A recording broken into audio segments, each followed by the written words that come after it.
2 தக்காளி அரைச்சி எடுத்துக்கிறோம். இஞ்சி பூண்டு பேஸ்ட், தேங்காய் ஒரு சின்ன டம்ளர் அளவு பால் எடுத்துக்கிறோம்.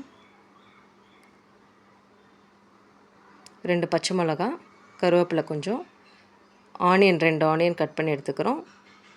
5 முட்டைக்கு தேவையான மசாலாவுக்கு நான் இப்போ சொன்னதெல்லாம்.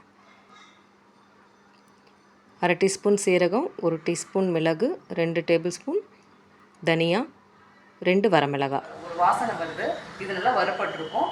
இப்போ ஒரு ஃப்ளேவருக்காக ஒரு கொத்து கருவேப்பிலை ஆட் பண்ணிக்கலாம்.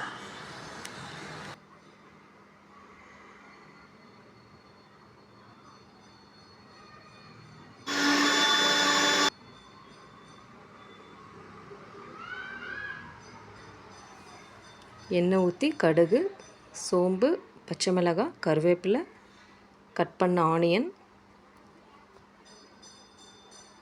இஞ்சி பூண்டு பேஸ்ட், கல்லுப்பு கொஞ்சம் போட்டுக்கலாம்.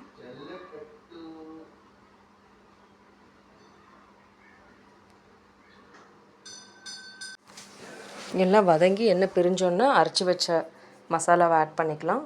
கொஞ்சமாக தண்ணி விட்டு எண்ணெய் பிரிஞ்சு வந்தோடனே நம்ம எடுத்து வச்சுருந்த தேங்காய் பாலை ஊற்றிக்கலாம்.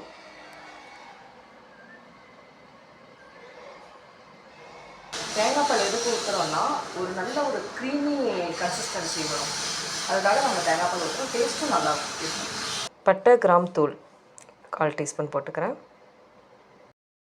அந்த கிரேவி ரெடி ஆனோடனே நம்ம எக்கை போட்டு சிம்மில் வச்சு நம்ம மூடி வச்சிடணும். ஒரு 7 மினிட்ஸ் விட்டோம்னா நல்லா வெந்துடும் எக்கு.